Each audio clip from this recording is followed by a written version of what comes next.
Bonjour et bienvenue à cette nouvelle édition du Bulletin des régions, une émission produite grâce à la collaboration des télévisions communautaires associées à Cogeco. Bonne émission.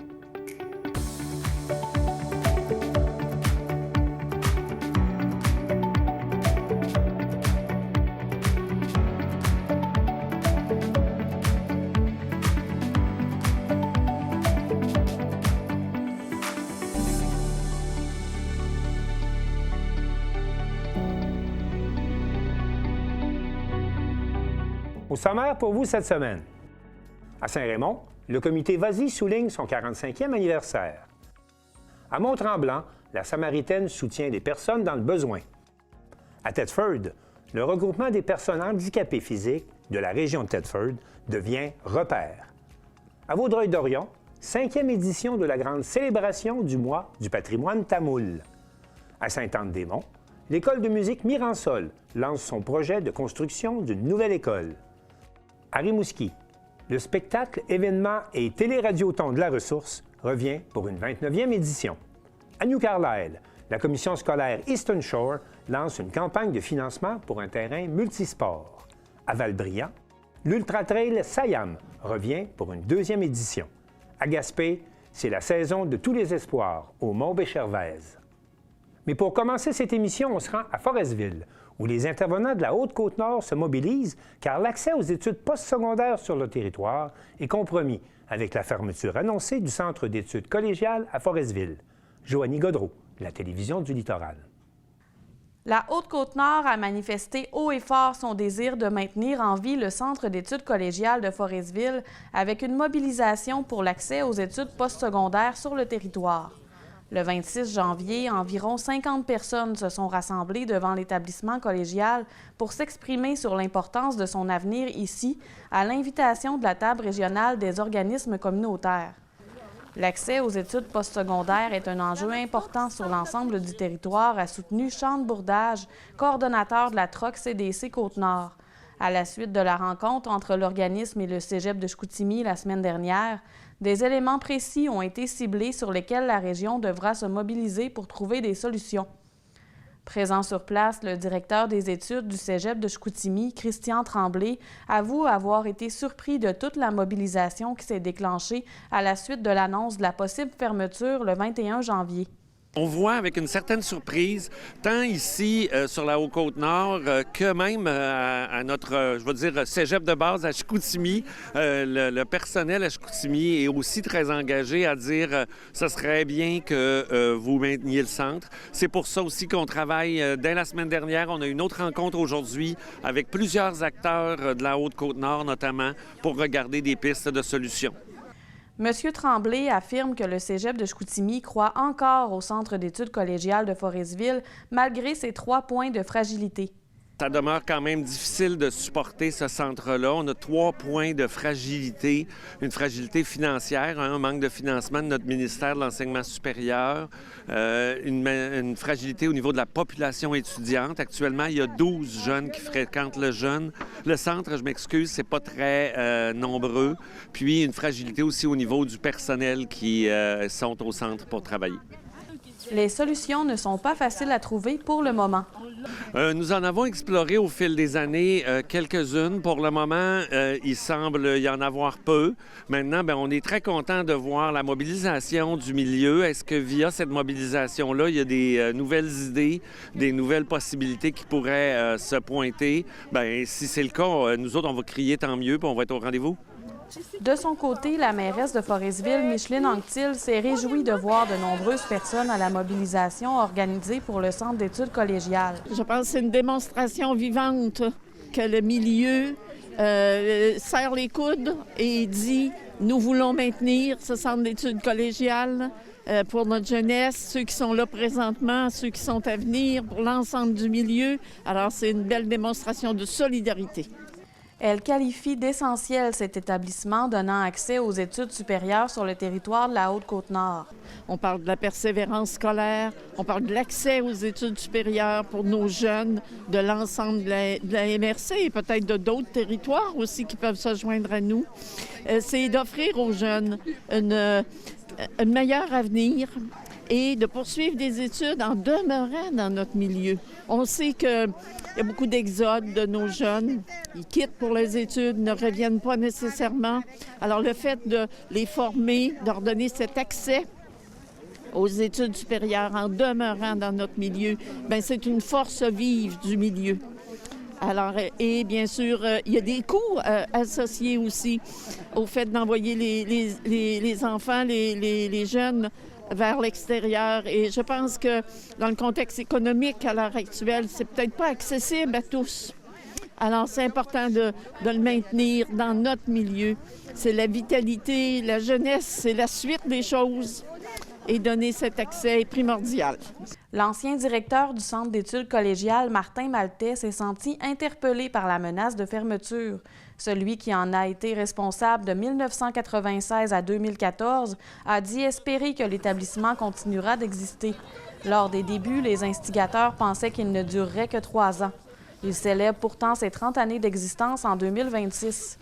Quant à la directrice du Carrefour Jeunesse-Emploi de la Haute-Côte-Nord, Claudine Roussel, elle demeure optimiste. Elle croit que la Haute-Côte-Nord est capable de déplacer des montagnes quand elles se rassemblent. 3 anciennes étudiantes du Centre d'études collégiales de Forestville ont également pris la parole pour démontrer l'importance de l'établissement collégial en Haute-Côte-Nord. Aujourd'hui enseignantes à l'École Saint-Luc, elles ont apprécié d'avoir l'opportunité de faire leur DEC en sciences humaines dans leur milieu de vie. Les semaines à venir seront cruciales pour le futur de l'établissement collégial puisque le Cégep de Chicoutimi souhaite prendre une décision avant le 1er mars, soit à temps pour la période d'inscription des élèves. Joanie Godreau, à Forestville.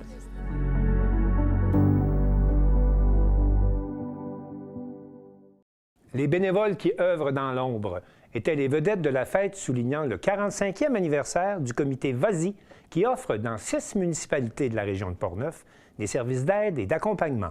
Un reportage de l'équipe de CJSR. Le comité VASI souligne un moment marquant de son histoire. Fondé en 1980, l'organisme célèbre cette année 45 ans d'engagement communautaire au service des personnes les plus vulnérables des municipalités de Saint-Raymond, Lac-Sergent, Sainte-Christine d'Auvergne, Saint-Léonard de Portneuf, Rivière-à-Pierre et Pont-Rouge.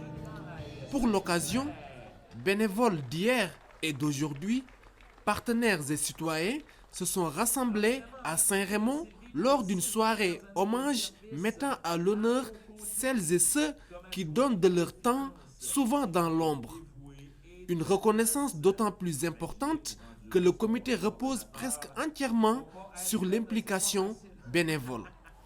L'idée, c'est de rassembler le plus de gens possible qui sont en lien, qui aident dans la communauté comme bénévoles, qui rendent service et qui font que notre communauté là, grandit avec l'aide des uns des autres. La soirée a également été l'occasion de regarder vers l'avenir. Le comité VASI amorce un nouveau chapitre avec un déménagement prochain vers un local plus central, situé face à l'hôtel de ville de Saint-Raymond. Bien là, l'annonce, c'est simple, c'est que le comité VASI va déménager, on va changer de locaux. On va quitter nos locaux qu'on occupe depuis 17 ans, on va s'en aller dans un local qui est devenu vacant, qui est celui de la boucherie des chefs. Un changement stratégique qui vise à améliorer l'accessibilité des services et à offrir davantage d'espace pour développer de nouvelles activités. L'événement se voulait festif et rassembleur. Musique, repas et moments de souvenirs ont permis de revisiter les grandes étapes de l'histoire du comité, tout en soulignant son évolution au fil des années. Ce soir, on a commencé par un cocktail de bienvenue. Donc, c'était sans alcool. Il y avait un photobooth. Donc, c'est un peu comme des photos instantanées que les gens pouvaient prendre et ramener à la maison. On avait le groupe de musique de l'école de Niarcan à Deschambault qui faisait vraiment le cocktail. Par la suite, les gens étaient invités à aller prendre le souper. Donc, c'est servi par le Mondial. Donc, c'est un repas, 3 services, donc entrée, repas, dessert. Et on a le groupe de, j'espère ne pas mal le prononcer, mais c'est le Big Bag Jazz Band de Québec qui font la soirée. C'est 16 musiciens super talentueux qui viennent nous mettre une super ambiance. Et ce soir, on va réavoir un petit cocktail dehors. Les musiciens reviennent ici de l'école de musique. Il va y avoir des petits cadeaux, des surprises, donc ça va pas être ça. Une façon de créer un pont entre les générations de bénévoles. Moi, j'ai beaucoup apprécié finalement d'avoir été invité, premièrement. Ce qui est l'intérêt quand ici, c'est que moi, j'étais président du comité Vasy, j'ai fait des rapports d'impôts en masse, mais je ne connaissais pas tout le monde, tous nos bénévoles. Puis il y a une équipe formidable qui fait le transport des gens, finalement, qui ont besoin des services. Ça nous permet de les connaître.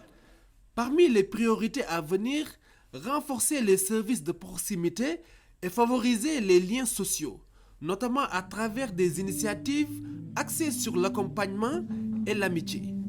Des projets ambitieux qui nécessiteront toutefois un défi de taille, recruter de nouveaux bénévoles. La demande augmente et l'engagement doit suivre. Un appel est donc lancé à la population pour assurer la continuité de cette mission essentielle. Je suis bien contente, puis je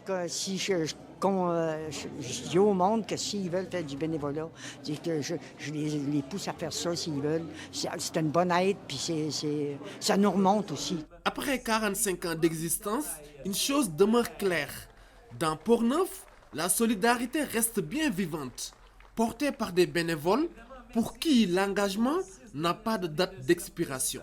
Ici, Papa Moussa Camara, Saint-Raymond pour CJSR.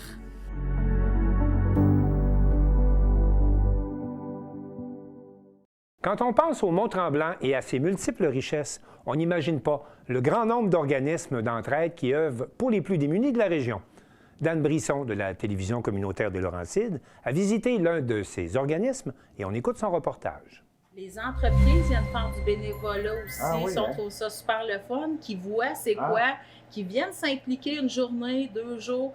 OK, mon Dieu, OK, c'est ça la Samaritaine, c'est ça le comptoir alimentaire, il y a du travail, c'est le fun, la journée a passé vite.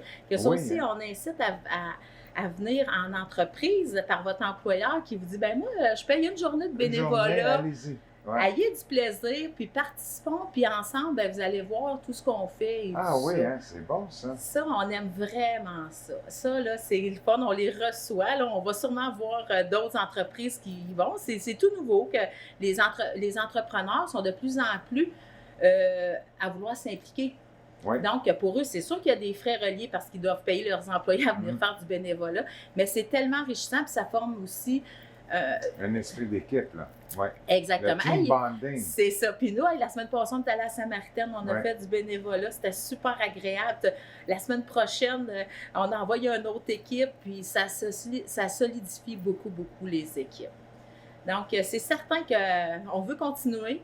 On veut que notre organisme grandisse aussi, que notre conseil d'administration ait des nouvelles idées, puis pour encore plus accueillir les gens différemment, de s'adapter à des situations qui n'existaient pas, qui vont exister. Comme quand la pandémie est arrivée, on s'est adapté à tout ça. On n'en veut pas d'autres, mais on veut être prêt éventuellement à ce que les gens qui vont...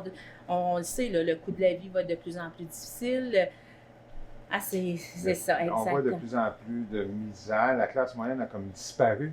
C'est ça, exactement. Si on veut, hein? Oui, vraiment. Puis on fait comme si on peut juste vous offrir un petit peu de répit, puis de ne pas attendre que vous ayez trop de difficultés, soit financiers ou autre chose d'un enfant que ça ne va pas bien à l'école ou quoi que ce soit. Souvent, on reçoit les demandes de l'école. Hey, on arrêtait l'enfant que je pense que ses parents auraient besoin vraiment d'un aide pour telle évaluation ou telle d'orthophonie ou quoi que ce soit. Ben oui, il y a le centre de pédiatrie sociale à Sainte-Agathe, il y a le CASO qui s'occupe de l'orthophonie aussi, donc on va être soit en mesure de les référer ou de bien... Vraiment, les liens sont très bien tissés, là, je remarque, entre les organismes et la Samaritaine. Oui, puis ça, on veut le développer encore plus, parce qu'on veut pas... on veut être capable de tout le monde travailler ensemble, mais autant la maison de la famille, ils vont dire hey, va à Samaritaine, c'est là que tu vas trouver pour le comptoir alimentaire. Nous, c'est pas un service qu'on offre. Par contre, la maison des jeunes, elle dit t'aurais-tu de la viande pour moi? J'aimerais ça faire des repas pour les jeunes. Ben oui, on va essayer de t'en ramasser. Puis au moins, parce qu'on s'entend que les jeunes qui arrivent à la maison des jeunes, qui n'ont rien à manger, puis ils passent la soirée là. Faut qu'il y ait quelque chose à un moment donné. C'est brisqueur, hein? Oui, Vraiment. Puis on est dans une belle région. Les gens sont généreux. Oui. Hein? On a la chance d'avoir, oui, des gens fortunés. On a des beaux commerçants qui sont impliqués. Quand on demande quelque chose, autant avec la chambre de commerce, hey, peux-tu me passer une publicité? Pour nous, ça serait important.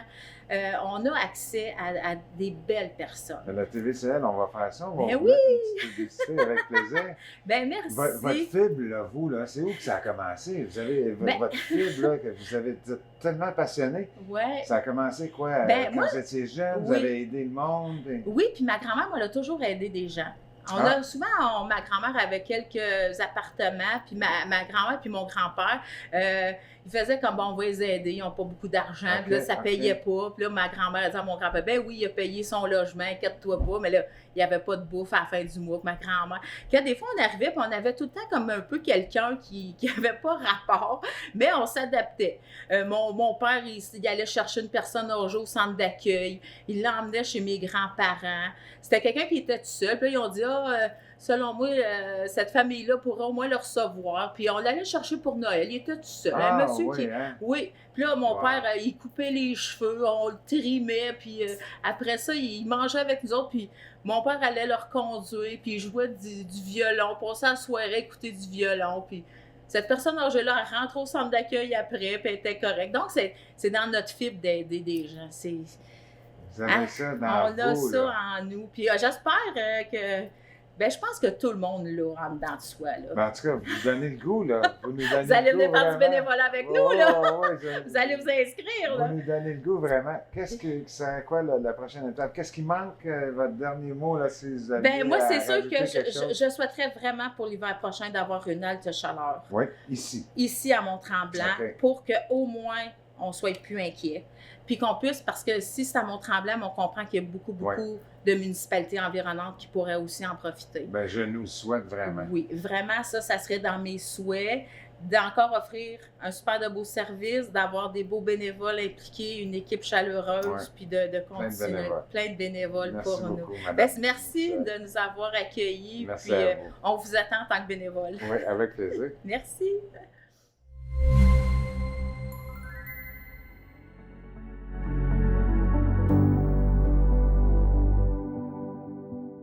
C'est afin de mieux représenter les réalités de cette clientèle que le regroupement des personnes handicapées de la région de Thetford change de nom et devient Repère. Explication par Guy Jacques de la Télévision régionale des Appalaches. C'est un vrai plaisir de vous accueillir pour célébrer ensemble ce moment important pour nous.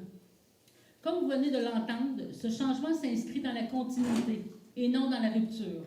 Il est le résultat d'une réflexion profonde, collective et fidèle à l'évolution de notre organisme.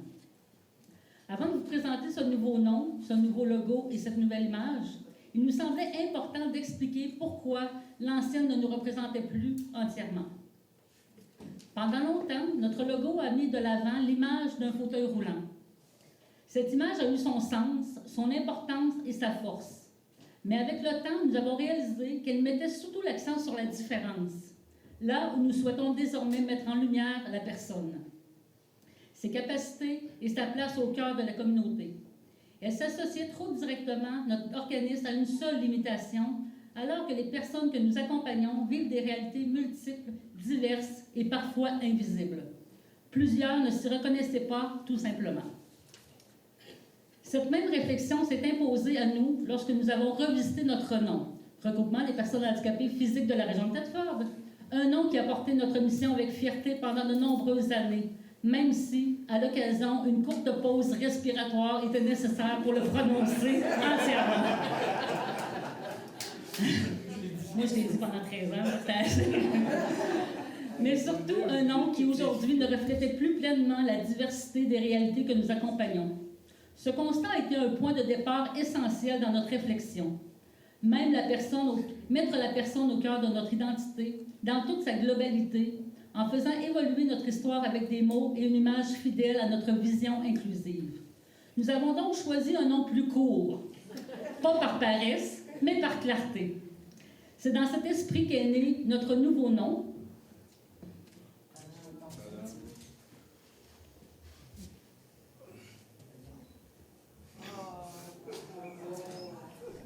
Je suis présentement en compagnie de Mme Marilyn Terrien, qui est la directrice générale, ainsi que de M. René Fauché, qui est le président du conseil d'administration. Vous allez bien?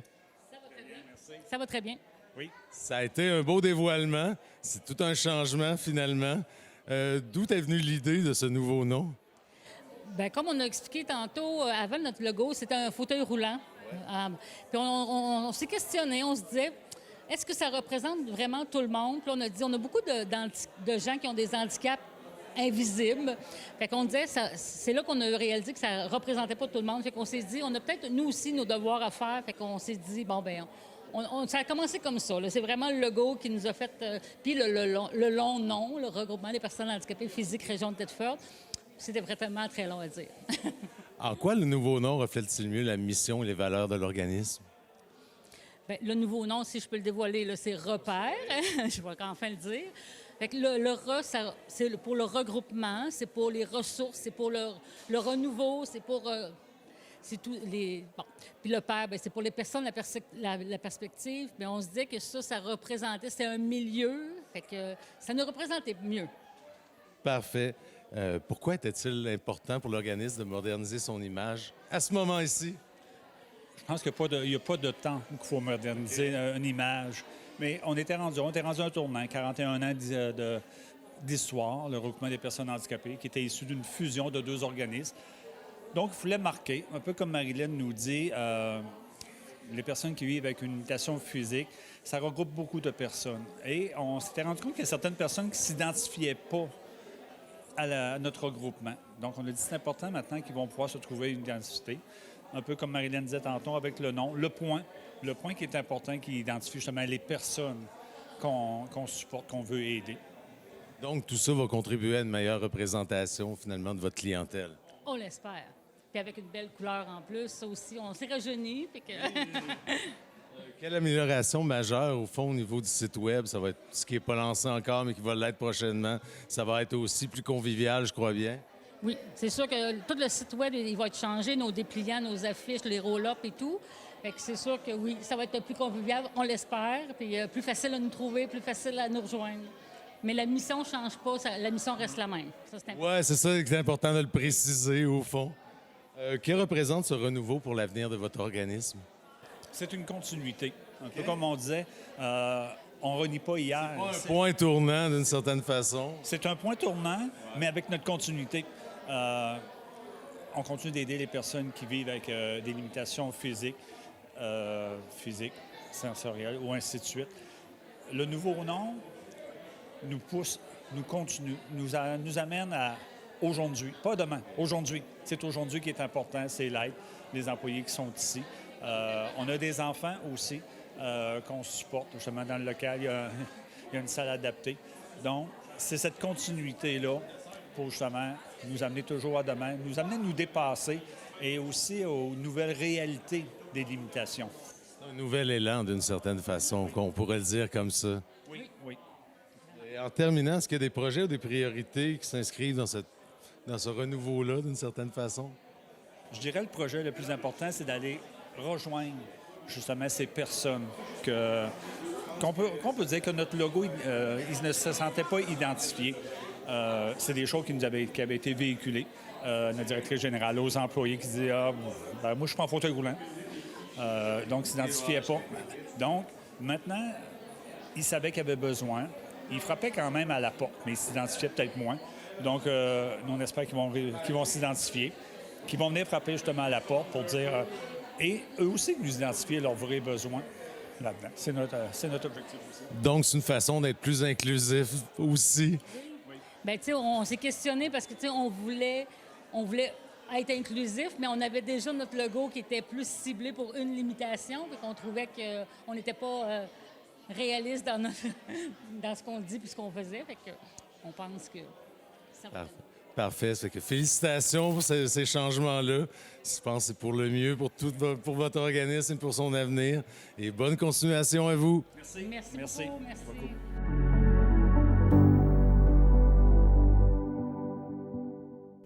L'Association tamoule de Bharati à Vaudreuil-Dorion a tenu la 5e édition de la grande célébration du patrimoine tamoul et Chantal Bédard de C'est Sûr.tv a rencontré les organisateurs de cette fête qui vise à partager le patrimoine et l'héritage de cette communauté. Cette année marquait la 5e édition de la grande célébration du mois du patrimoine tamoul, organisée à Vaudreuil-Dorion par l'Association tamoul de Bharati. Un événement mettant en valeur les traditions, les arts et la richesse culturelle du patrimoine tamoul. Pouvez-vous m'expliquer un peu le rôle et la mission de l'association? Bharati Tamil Association is an association of the Tamil community that formed in Vaudreuil-Dorion back in 2019. And our mission is to help out the integration between the Tamil community and the hosting country, which is Quebec. Est-ce que c'est un honneur d'organiser ce genre d'événement? Oui, c'est un vraiment grand honneur de pouvoir venir ici puis partager ma culture, mon héritage. C'est une opportunité pour moi de parler avec des gens, de m'impliquer dans la communauté à Vaudreuil-Dorion aussi. À chaque année, on essaie toujours de trouver quelque chose de nouveau. Comme ça, les gens viennent, ils veulent apprendre de notre culture. About 1,000 years ago, one of the Tamil King Rajarajan, he went to capture almost all the part of South Asia. L'histoire prend ses racines il y a des milliers d'années, sous la dynastie Chola qui régnait sur le sud de l'Inde. Un territoire s'étendant des îles Maldives jusqu'aux rives de la rivière Godavari. Les rois Chola étaient des architectes passionnés qui érigeaient des temples et des ports grandioses partout dans leur royaume, non seulement comme lieu de prière, mais aussi comme centre d'activité économique et artistique.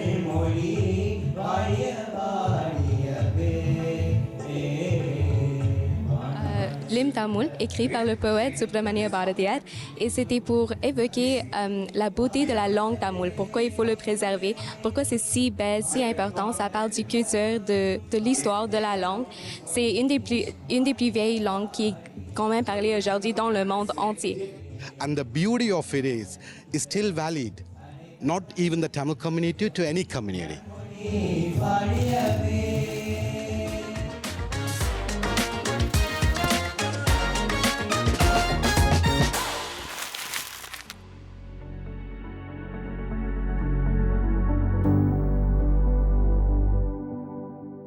La réputée École de musique Miransol, à Sainte-Anne-des-Monts, lance un ambitieux projet de construction d'une nouvelle école, un projet de plus de 1,5 million de dollars, qui sera réalisé d'ici 2030 afin de souligner le 50e anniversaire de cette véritable institution.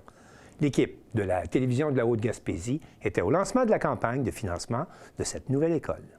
Tout est en place pour mettre en œuvre la construction de la nouvelle école Miransol. Je me sens comblée.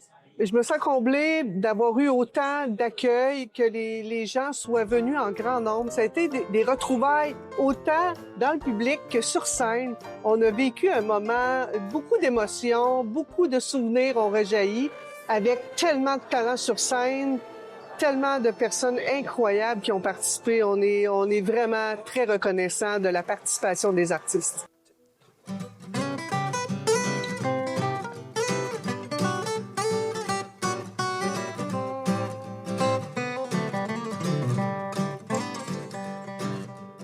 Après 45 ans, l'école Miransol est fin prête pour aller de l'avant vers un projet de construction de sa nouvelle école, le projet 3050, qui, on espère, sera prêt d'ici 2030 ou pour les 50 ans de l'école Miransol.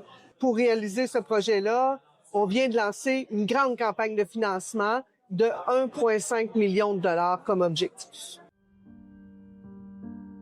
Je pense que c'est important d'avoir une école de musique professionnelle en région si on veut sensibiliser les gens à la culture.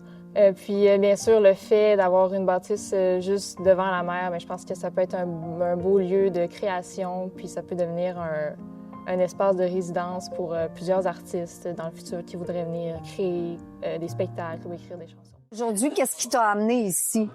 Évidemment, c'est pour la célébration du 45e anniversaire de Miransol et aussi le fait que je vais devenir, que je suis maintenant l'ambassadeur pour la grande campagne de financement pour l'école Miransol, pour la construction d'un nouveau lieu qui va permettre d'avoir tous les cours à cet endroit-là, les concerts à cet endroit-là, un lieu proche de la mer et qui va être inspirant pour peut-être des créateurs, des artistes qui vont venir faire faire des résidences à cet endroit-là. L'éducation musicale, c'est une sorte de formation qui est en déclin mondialement. Dans les 50 dernières années, un peu partout, tranquillement, ça commence à diminuer. Moi, étudiant à McGill, j'ai pu voir ça de mes propres yeux dernièrement. Il y a le conservatoire de McGill qui a fermé. C'était presque 500 élèves qui avaient accès à des cours de musique entre 5 et 15 ans. Et donc, quand on m'a approché pour soutenir le projet, entre autres pour l'éducation musicale des jeunes, c'est quelque chose que je voulais absolument faire. Moi, c'est une de mes priorités. En fait, j'ai été chef à l'Orchestre symphonique des jeunes de Montérégie, l'Orchestre symphonique des jeunes de Joliette, à l'Orchestre symphonique de Thunder Bay que je dirige présentement. À peu près à toutes les 2-3 semaines, on a des projets musicaux avec les écoles. On va visiter les écoles, on les apporte pour chanter avec l'orchestre. Il y a plein de choses qu'on fait pour produire l'éducation musicale. Émile, j'aimerais ça savoir, toi, tu as étudié à l'École Miransol. Qu'est-ce que tu as étudié comme instrument? Oui, au départ, j'ai commencé avec le piano, éveil musical, après ça, piano avec Lucie Chapdelaine. Puis, au fur et à mesure des années, à un moment donné, on touche à d'autres instruments là, en allant dans les camps musicaux, tout ça. Fait que je me suis intéressé un peu à la guitare. Fait que c'est là que j'ai poursuivi un peu en faisant de la guitare en même temps avec Guillaume Campion, en ce temps-là, qui donnait des cours. Puis tu as aussi chanté dans la chorale. Oui, j'ai chanté dans la chorale. Entre autres, à l'École Miransol, on faisait du solfège. Fait que ça m'a amené à chanter, qui m'a amené vers la chorale, puis qui m'a amené justement à faire de la scène. Le soleil brille enfin, mais j'étais si mauvais à l'école. Je pensais pas que j'y arriverais. J'étais pas de ceux qu'on traitait de bol, même quand je donnais tout ce que j'avais. Mais il y avait Monsieur Desilets, un prof fin et disponible, qui m'avait pris sous son aile et croyait à mon talent subtil. Dommage, ça n'allait rien changer. Je colorie les tests du ministère. Lundi, j'enverrai mon CV à l'usine de mon père. J'ai choisi l'écrivain. J'ai eu un parcours d'école qui était... J'ai bien réussi à l'école, mais surtout grâce à la musique, puis tout ça, puis la discipline que ça apportait. Fait que l'écrivain, je trouvais que c'était un beau texte qui résumait bien, là, justement, un parcours scolaire qui des fois est difficile, mais que finalement, à force de persévérer, ben, on réussit à se rendre là où on veut. En fait, nous, on a imaginé un lieu inspirant, face à la mer, avec des espaces créatifs, éducatifs et locatifs, pour assurer la rentabilité de l'école. Fait qu'il va y avoir beaucoup de flexibilité au niveau des espaces, avec 2 lofts qui vont permettre de donner des cours et aussi réaliser de la location court terme. Il va y avoir une grande salle de 100 places où on va pouvoir organiser des événements, offrir des cours de groupe. Il y a une multitude d'activités qui vont pouvoir se faire. Et cette salle-là a été nommée aujourd'hui en honneur de André Jutras. Alors, cette salle-là portera son nom dans la suite du projet. Ensemble, donnons généreusement à Miransol.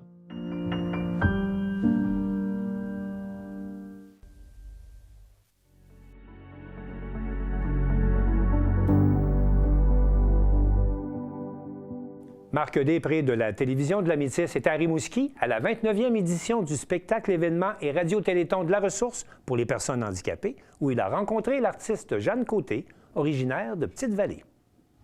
Alors, Jeanne Côté, vous êtes originaire de Petite-Vallée. Bon, qu'est-ce qui vous a amené à accepter l'invitation de la ressource? Bien, ça tombe bien parce que c'est Nelson Mainville qui fait la mise en scène, qui, lui, vient de Grande-Vallée. Fait qu'on se connaît depuis super longtemps. En fait, Nelson, il m'a appuyé dans l'écriture de mes premières chansons. Fait que c'est de là qu'on se connaît. Puis là, ben, j'ai commencé ma carrière, finalement, il y a une dizaine d'années en faisant mes propres chansons. Puis ça me fait trop plaisir là, de venir participer à cet événement-là. Je l'avais déjà fait avec ma famille quand j'étais ado. Puis là, ben, j'ai l'occasion de le refaire en tant qu'adulte et qu'artiste. Donc, quand vous aviez 13 ans, avec votre famille que vous avez chanté à ce moment-là? Oui, on faisait un petit spectacle de famille, puis là, on était venu faire un numéro pour la ressource. OK, donc pour vous, c'est comme un auteur inconnu, quoi. Quand même, oui, mais ça fait tout le temps plaisir de revenir ici. Et aussi, ben, vous avez été gagnante de Francouverte en 2023, finaliste pour le prix Félix Leclerc en 2024. Donc, pour vous... des concours là, de chansons, c'est un beau tremplin? Oui, ça a été un super beau tremplin. Je pense que je suis passée par à peu près tous ceux qui existent au Québec. Il y a peut-être Saint-Ambroise que j'ai pas fait. Mais c'est ça. Ça a été une belle façon de faire découvrir mon projet. Puis je suis bien contente de comment ça s'est déroulé au final. Mais ça m'a donné un bel élan pour faire découvrir mes choses à plus de monde, au plus de monde possible. Et donc, vous en êtes rendu à 2 albums, si je ne m'abuse? Oui, 2 albums, dont le dernier qui est sorti en février 2025. Et comment vous décririez à ce moment-là? Ma musique, comment je la décrirais? Je décrirais ce que je fais comme folk, pop, assez minimaliste. Ouais. Donc, de quoi plaire à un large public, quoi. Ben, c'est ce que j'espère, en tout cas. Et à ce moment-là, il faut dire que vous êtes chanceuse parce qu'il n'y a pas juste le public d'ici là, qui pourra vous découvrir. Il y a une belle tournée là, qui s'en vient. Oui, ben on a quelques dates en France, en fait, au mois de mars. Puis ça me fait toujours plaisir de retourner jouer là-bas. Là. Ça fait quelques années qu'on essaie de développer peu à peu. On ne sait pas trop qu'est-ce que ça va donner, mais j'ai bien l'impression que le public là-bas pourrait être intéressé par ce que je fais. Vous êtes à votre compte ou vous faites partie d'une équipe? Ou... Ben, j'ai une petite équipe avec moi, mais j'ai pas de maison de disque finalement. Okay. C'est moi-même qui m'autoproduit. Donc, comment vous avez réussi à pouvoir avoir J'ai une agence de spectacle qui m'aide à me trouver des shows. Mais pour l'album, dans le fond, c'est moi qui fais mes choses toute seule. Sinon, j'ai une équipe en production de spectacle, une équipe en booking aussi au Québec, puis maintenant en France. Fait que ça commence à se développer peu à peu. Là. Donc, on peut dire que la carrière est quand même bien lancée. Là. Elle est bien lancée, oui. C'est pas évident au Québec en 2026 de vivre de ça, mais je pense que je la couenne dure pour faire ça. Vous êtes capable d'en Je suis capable d'en prendre. Je suis capable d'en vivre, oui. Ouais. Donc, quand même, qu'est-ce que vous diriez, là, une jeune comme vous, là, qui commence? Ben, il faut vraiment, vraiment aimer ça pour toffer l'espèce de défi de se faire une place, de se tailler une place dans ce milieu-là. C'est pas évident, mais il faut pas lâcher, puis il faut pas non plus avoir peur de parler aux gens, en fait. Autant au public qu'aux gens qu'on rencontre sur la route, aux autres artistes et tout ça. C'est ça qui fait les contacts, c'est ça qui fait l'espèce de communauté qu'on crée autour de nous pour faire une carrière. Et à ce moment-là, en spectacle, vous êtes seul? Vous êtes une petite équipe? Ou bien, quand je fais des choses, ça dépend, en fait. Okay. Parfois, on est 4 sur scène, des fois, on est 2. Okay. Puis des fois, je fais des premières parties aussi, j'en fais toute seule. Mais c'est ça. Souvent, je suis à 4 ou à 2. Puis ça permet d'avoir un lien quand même sur scène aussi, en plus d'avoir le lien avec le public. Est-ce que vous aimez surtout interpréter de vos propres pièces ou d'interpréter un peu comme moi aujourd'hui? Oui, ben dans mes shows, c'est pas mal de mes chansons que je fais avec quelques reprises une fois de temps en temps parce que c'est le fun d'aller fouiller dans le répertoire des autres aussi. Et comment on se sent de se retrouver aujourd'hui sur la même scène que Paul Piché, Marie-Carmen, Andréane Amalette? C'est intimidant tout ça quand même. Oui? Là. Ben, Paul Piché, Marie-Carmen, Andréane, Damien, c'est des gens qui ont beaucoup de... Qui ont du bagage. Qui ont du bagage, oui, c'est ça. Qui ont du métier derrière la cravate. Puis Paul et Marie-Carmen, c'est des gens qui, je trouve, qui ont une énorme classe sur scène aussi, qui dégagent quelque chose d'impressionnant. Mais à la fois, c'est intimidant, à la fois, ça donne du courage, en fait. De les regarder faire, tu te dis, ça donne un bel exemple, finalement. Et de voir aussi qu'il perdure dans le temps, dans les 3 cas, là. Oui, c'est vrai. Oui, absolument. C'est inspirant. C'est inspirant pour une nouvelle carrière. Oui. Et donc, c'est ça, il y a quelques spectacles à venir, outre la France. Oui, il y en a au Québec aussi, des spectacles. On vient à Rivière-du-Loup, entre autres, le 27 février prochain, si je ne m'abuse. Oui, exact. Et à ce moment-là, donc, on va sur votre site Internet. Vous allez trouver tous les détails là. On vient le faire full band, fait qu'on va être 4 sur scène pour le spectacle à Rivière-du-Loup. Oh, OK. Donc, un spectacle complet, énergique. Oui. Et donc, on invite les gens à vous découvrir tranquillement. Bien, certainement. Bien, merci beaucoup. Merci à vous.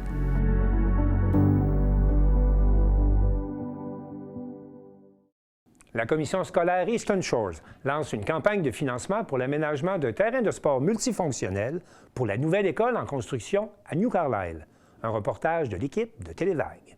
Le jeudi 22 janvier dernier, la commission scolaire Eastern Shores procédait au lancement officiel de la campagne de financement A Field for All, un terrain pour tous, lors d'un 5 à 7 communautaire à la Baie des Chaleurs Regional School.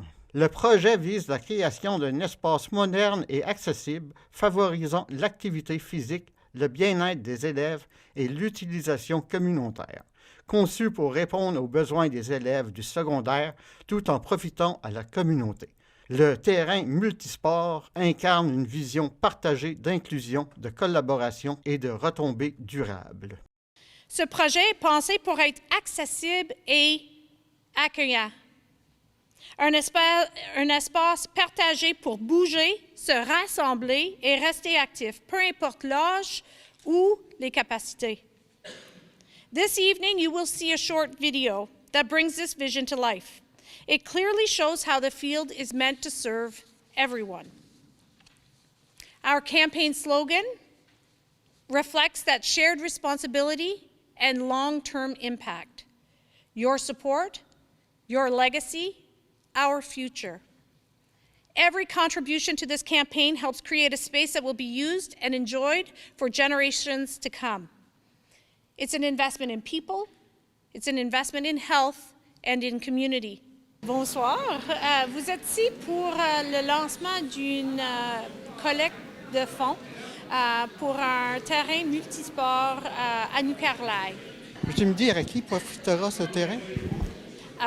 Toutes les communautés ainsi que les élèves ici dans la nouvelle école, l'école Baie-des-Chaleurs, l'école régionale Baie-des-Chaleurs, et puis toutes les communautés, soit New Carlisle ou alentour.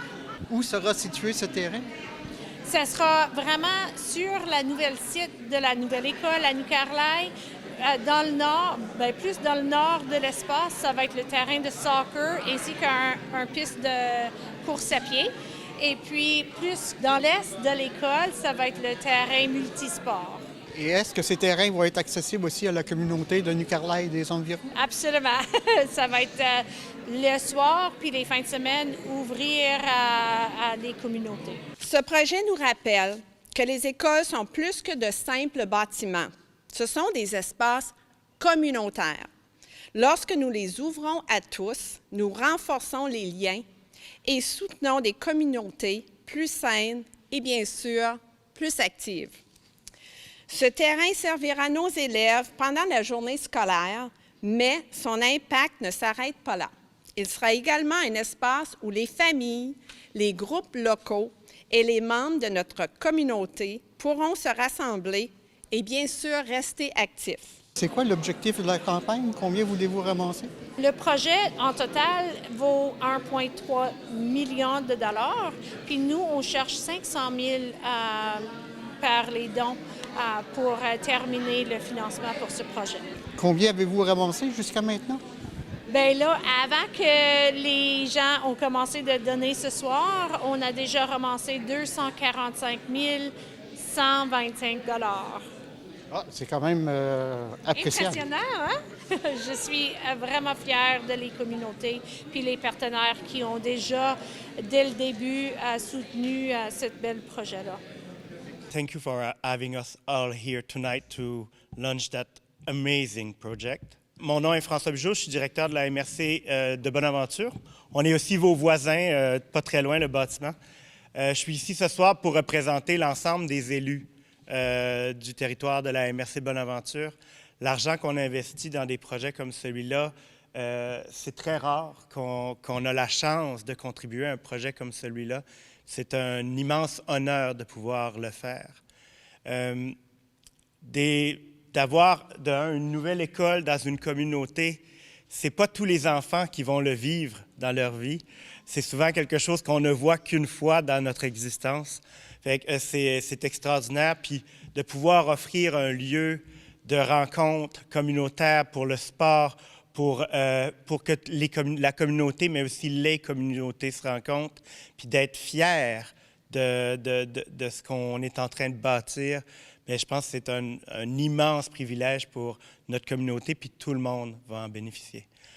On vous souhaite un extraordinaire succès dans cette campagne de financement. On invite tous ceux qui le peuvent à contribuer, puis vous pouvez compter sur notre support pour la suite des choses. Merci.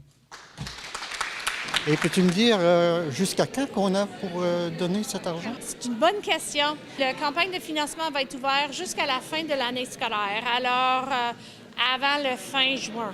Et comment peut-on faire une donation au terrain? Merci de demander ça. Vous pourriez faire ça par chèque, par transfert électronique et ou tu peux même utiliser notre compte Stripe.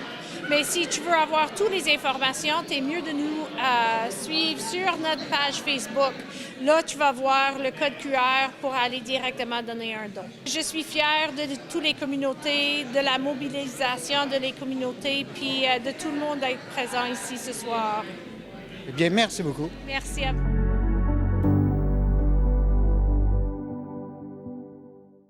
L'an dernier, l'Ultra-Trail Siam de Val-Briand avait attiré plus de 200 participants, dont 60 venaient de l'extérieur de la région. Et on espère recevoir encore plus de participants cette année pour une deuxième édition qui aura lieu du 26 au 28 juin prochain. Carl Blanchette, de la télévision de la Matapédia. Nous nous sommes déplacés du côté du domaine Siam afin de rencontrer les organisateurs de l'Ultra Trail Siam qui revient en 2026. Marie-Pierre, Miguel, merci beaucoup de nous recevoir aujourd'hui au domaine Siam. Merci à toi. Ça fait plaisir. Je suis venu ici pour qu'on parle de l'Ultra Trail 2026, mais j'aimerais ça faire un retour avant sur l'édition 2025. Premièrement, combien de participants est-ce qu'il y a eu l'année passée? L'année passée, on est allé chercher 200 participants. Pour notre première édition, on était vraiment contents. C'était vraiment une première belle édition. C'est quand même beaucoup de monde, 200 même pour une première édition, donc c'est très chargé, j'imagine. C'est quoi les commentaires que vous avez eu des coureurs après l'événement? En grande partie, les gens ils disaient vraiment comme un gros wow pour une première édition. Je trouvais vraiment que ça avait été super bien organisé puis qu'on avait laissé rien de côté, là, que tout avait été vraiment bien passé. Là. Ah ouais. Puis, c'est quoi, as-tu des gens plus locaux? Il y avait beaucoup de monde de l'extérieur. Ça ressemblait à quoi, mettons, à peu près le pourcentage de locaux versus extérieurs? On avait 60% des gens qui venaient de l'extérieur. Fait que ça aussi, c'était vraiment fascinant. Là. C'était un de mes plus beaux moments. Pendant l'inscription, quand je voyais les gens, je posais des questions, je me rendais compte que c'était vraiment tous des gens de l'extérieur. Fait que je trouvais ça vraiment le fun. As-tu une idée de où venait la personne qui venait du plus loin pour venir faire l'Ultra Trail? Dans le coin de Montréal, ouais. Est-ce que tu penses qu'il va y avoir des gens de plus loin encore cette année? Hey, en fait, j'en reviens. L'année passée, nos plus loin, c'était des Européens qui étaient en voyage. Ah, OK. Ben, tu sais, fait quoi? Puis cette année, on risque aussi d'avoir le même principe. Je sais qu'il y a des Européens aussi qui font des voyages, qui passent dans le coin. Mais sinon, le gros du bassin, c'est Québec-Montréal. Ouais. Puis la première édition, qu'est-ce que vous avez conclu en général, là, au niveau organisation, mais aussi au niveau, je sais pas, retombée économique, quelque chose? Avez-vous ressenti un peu les effets de ça? Là? Oui, vraiment. L'objectif de ça, c'est vraiment que les touristes viennent dans la vallée, faire découvrir tout ça, que les gens dépensent l'argent justement dans les restaurants, les hébergements, partout dans la région. Puis les gens ont vraiment apprécié l'édition. Les commentaires qu'on a eus, c'est vraiment que ça, pour une première édition, c'était super bien organisé. On a eu plein de beaux commentaires aussi de ce qu'on peut améliorer. Puis qu'on peut vous parler tantôt voir plein de nouveautés. Ça va vraiment être une méga grosse édition 2026. Puis j'imagine que ça prend beaucoup de bénévoles. Avez-vous une idée de combien de bénévoles étaient là l'année passée? Puis cette année, il va en falloir plus? Ou... L'année passée, on avait une vingtaine de bénévoles qui nous a aidés vraiment au niveau des ravitaux, l'organisation, tout ça. C'est Miguel et moi qui chapeautons tout ça. On a eu aussi une quinzaine à peu près de gens, plus au niveau médecin, et vraiment des spécialistes là, pour assurer la sécurité sur le site. Au total, on avait 35-40 bénévoles. Là, donc, pour 2026, on aura besoin un petit peu plus de bénévoles vu qu'on veut doubler le nombre de participants. Mais on était vraiment une belle équipe puis on était vraiment super bien structurés aussi. OK. Là, maintenant que vous avez annoncé officiellement la deuxième édition, donc l'édition 2026 de l'Ultra Trail du Siam, ça va se dérouler premièrement à quelle date cette année? En fait, c'est le 26, 27, 28 juin. Donc, au domaine Siam, les inscriptions sont déjà ouvertes aussi. Puis là, on tombe vraiment dans la période de commandite. Donc, on veut pouvoir solliciter les entreprises de la région, aussi de l'extérieur, pouvoir faire vraiment une belle édition 2026. Et là, vous attendez, comme vous parliez, du double de coureurs cette année. Est-ce qu'il va y avoir aussi des nouvelles catégories? Bien, cette année, comme une nouvelle distance, on va avoir un 5 km qui nous avait été vraiment beaucoup demandé. Fait qu'on va faire un 5 km. C'est sûr qu'il ne pourra pas être 100% en sentier, mais il va quand même avoir une partie en sentier et une partie asphalte. Fait que ça va quand même aussi être un beau pied d'entrée pour la course à pied. Là. Ça va se passer ici autour du domaine Siam. Exact. Tout se passe toujours autour du domaine Siam. Tu sais, les courses ils finissent tous ici. Là. Puis quel changement vous avez remarqué, mettons, à apporter l'an passé versus cette année, des ajustements? Est-ce que vous avez remarqué des choses? Oui, bien, cette année, en fait, je vais passer à parler à Miguel après. Cette année, ce qu'on veut vraiment, c'est que les gens arrivent sur le site vraiment près du lac. Donc, on va avoir différentes zones ici. Donc, la zone d'arrivée, la zone de repos pour les coureurs, une zone de jeux gonflables pour les enfants, une zone d'information aussi, une zone média. Donc, ça va vraiment être structuré différemment. Donc, l'objectif, c'est vraiment de continuer à faire toujours grandir ça, grossir ça. Il va vraiment avoir une zone pour les téléspectateurs, que ça va vraiment être partout sur le site et ça va être encore plus vivant que l'année passée, même si l'année passée, c'était déjà super. Là. OK. Ouais. Puis aussi, il y a une bourse de 1 000 qui est remise à la personne qui va battre le record de l'an passé. Donc, qu'est-ce qui a en fait motivé de remettre un 1 000 comme ça? Est-ce que c'est pour attirer des coureurs de plus haut niveau? Bien, en fait, c'est quand même quelque chose qui se fait pas nécessairement dans les courses, on va dire, de notre grosseur. Habituellement, ça va être vraiment dans les gros événements, il va y avoir des bourses comme ça. Et nous, on trouve vraiment intéressant de faire ça parce qu'on sait qu'on a une course qui est très roulante. Fait qu'on peut aller chercher une clientèle de personnes qui veulent qui sont vraiment là pour performer et aller chercher des records de vitesse. Fait qu'on trouvait vraiment que ça fitait vraiment avec notre style d'événement qu'on offre à nos clients. S'il y a plus qu'une personne qui bat le record, j'imagine que c'est le meilleur temps qui l'emporte. Ouais, exactement. Puis, il va quand même falloir, ça va prendre du gros calibre pour battre ce qui s'est fait l'année passée. Oui, vraiment. Puis, en quoi le trajet que vous offrez ici se distingue des autres ultra-trails au Québec? Vraiment, c'est le fait qu'on a des sentiers roulants. Ce que je veux dire par là, c'est que dans les autres ultra-trails, ça va être des fois beaucoup plus racineux, rocailleux. C'est vraiment plus difficile d'avancer rapidement. Versus nous, on a des sentiers vraiment plus larges, des sentiers majoritairement de VTT. Fait que tu es capable de progresser vraiment plus rapidement que quand c'est du single track qu'on appelle. C'est beaucoup plus technique, beaucoup plus difficile. Fait que nous, c'est vraiment là qu'on va se diversifier les autres, c'est qu'on est plus roulant. J'imagine justement. Ouais. Tous les paysages de la région ici, c'est magnifique. On a vraiment tout structuré ça pour qu'il y ait des points de vue extraordinaires. L'objectif, c'est de faire découvrir notre belle région. Donc, autant les éoliennes, autant les vues sur différents lacs, autant à Val-d'Irène. Les gens sont vraiment surpris des paysages. Puis on veut créer l'effet wow, justement, des coureurs, quand ils courent, qui puissent assister à toute cette belle région-là qu'on veut faire plus connaître au final. Puis aussi, le sentier, j'imagine, ça passe dans beaucoup des terres privées, des choses comme ça. Est-ce que c'est compliqué un peu? Est-ce que vous approchez les gens qui ont des terres pour pouvoir passer dessus? Ouais. Bien, l'année passée, là, c'est 115 demandes qu'il a fallu qu'on fasse, dans le fond, parce que justement, on passe dans beaucoup de terres privées. Même si c'est des sentiers de VTT, que techniquement, l'autorisation est déjà là. Et nous, on voulait quand même prendre le temps d'appeler chaque propriétaire pour s'assurer que si c'était correct, qu'on puisse passer dans le sentier de VTT qui passe sur l'eau privée. Là. Ouais.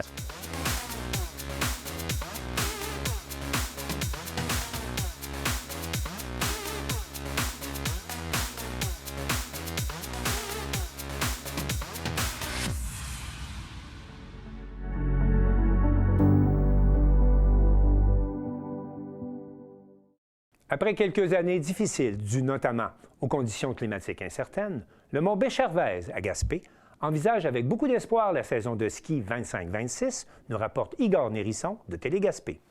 Après quelques saisons décevantes en raison du manque de précipitations et une avant-saison 2025-2026 mouvementée au niveau de sa direction, le centre de ski Mont-Béchervaise a su retomber sur ses skis grâce à l'aide de la ville de Gaspé et l'embauche d'une direction plus que compétente. L'arrivée de quelques chutes de neige durant le temps des fêtes a permis l'ouverture précoce de la station et de faire naître l'espoir d'une saison exceptionnelle. Pour Vincent Thibault, directeur des opérations au centre de ski Mont-Béchervaise, l'ouverture hâtive a cependant représenté un défi important. On a une petite surprise à la dernière minute qui nous a permis d'ouvrir la montagne. On a beaucoup d'heures d'investissement de mis pour préparer les pistes avec le peu de neige, puis on est bien contents. Bien, c'est plus dur sur la machinerie, c'est sûr. La dameuse, on sent le fond, puis il y a beaucoup d'heures aussi à investir là, pour tout préparer, damer, puis faire durcir la neige. De plus, tous les équipements sont fonctionnels et à jour. Le télésiège fonctionne bien, les dameuses, les deux fonctionnent super bien. Le tapis magique, merveilleux aussi, ça fonctionne bien. Michel Smith, directeur général du centre de ski, ne cache pas son soulagement et son enthousiasme. Très content. On a ouvert le 5 janvier, donc c'est pas la normalité d'ouvrir le 5 janvier. On a déjà 6 jours d'ouverture de fête et on se prépare en espérant d'avoir une quarantaine de jours et plus. La location d'équipements et le service de restauration sont accessibles. Le service Skibus est offert tous les samedis. L'horaire est disponible sur le site web de la Régime, la Régie intermunicipale de transport Gaspésie-Île-de-la-Madeleine. Pour ce qui est du bar, celui-ci devrait ouvrir bientôt.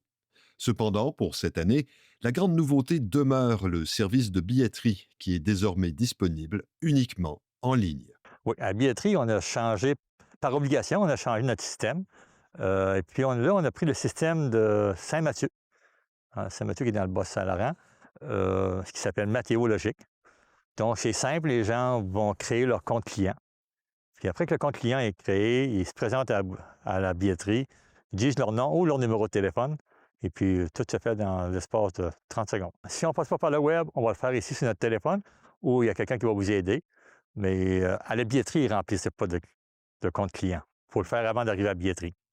Du côté de l'école de glisse, différentes formules sont proposées pour ceux et celles voulant s'initier au ski ou à la planche à neige. Il sera possible de s'inscrire très prochainement. On a des leçons privées en ski et en planche au niveau d'initiation. On a aussi des cours de groupe qui vont être affichés prochainement sur notre page Facebook et notre nouvelle plateforme de réservation de billetterie. Et éventuellement, dans les prochains jours, on va pouvoir aussi réserver des leçons privées. Fait que dans les leçons privées, on va pouvoir choisir l'ini-ski, l'ini-surf pour la planche à neige, puis éventuellement aussi les cours de freestyle, puis des cours privés aussi en freestyle. De plus, les amateurs de sensations fortes seront choyés, alors que l'aménagement du parc à neige a pris beaucoup d'ampleur et que l'offre de formation se diversifie. Une des choses qui est un petit peu différente depuis l'an passé et qui prend de l'ampleur cette année, c'est au niveau freestyle. On a un nouveau parc, si on peut dire. On avait déjà les modules, on était déjà bien équipés. Et depuis l'an passé, on a une nouvelle section pour le snowpark qui est 2 fois plus large, 2 fois plus longue, puis qui s'appelle à être évolutive au niveau de cette année puis des prochaines années. Donc, on a un programme, entre autres, au niveau du ski qui va être un programme freestyle sur 6 semaines qui devrait débuter en début février. Fait que ça, c'est une des grosses choses qu'on a à offrir cette année. Puis, sous toute réserve aussi, on devrait avoir aussi des cours d'initiation en mode clinique pour la planche à neige. On a un moniteur freestyle qui vient se joindre à notre équipe. Puis, c'est un volet qu'on va développer au courant des prochaines années. Le ski de soirée sera également de retour et quelques surprises sont prévues. Oui, certain qu'on va avoir des skis de soirée. Puis, ski de soirée cette année, c'est gratuit pour les membres. Donc, on va céduler 4 skis de soirée en espérant d'en faire 4. Mais en tout cas, si on a 3, on a 3. Mais on en cédule 4. On n'a pas les dates encore à vous proposer, mais ça va se faire sur ces réseaux sociaux. Et puis, on va avoir la journée de la ville. On va avoir une couple de surprises aussi. Quant aux activités parallèles de raquettes ou de randonnée alpine, de l'équipement peut être loué à la boutique en passant par le site web du Mont-Béchervaise. Ça existe toujours. Les raquettes est là, le ski, la randonnée alpine. Hein, on loue l'équipement à la randonnée alpine. L'équipement est 9,70 $. Mais l'équipement est gratuit, c'est la remontée. C'est la descente, en fin de compte, qui est 9,70 $ par membre. Et puis ça, c'est de plus en plus populaire, la randonnée alpine. Les raquettes, on a une cinquantaine de paires de raquettes neuves à prêter aux gens, à louer aux gens. La saison 2025-2026 s'annonce donc prometteuse pour l'équipe du centre de ski Mont-Béchervaise et les amateurs de glisse de la région. Tout le monde se croise les doigts pour que Mère Nature continue de coopérer. Ici Igor Nérisson, journaliste IJL pour Télégaspé.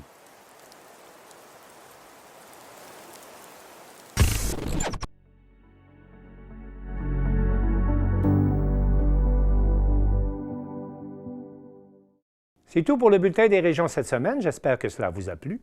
Je remercie toutes les stations de télévision participantes et je vous dis à bientôt.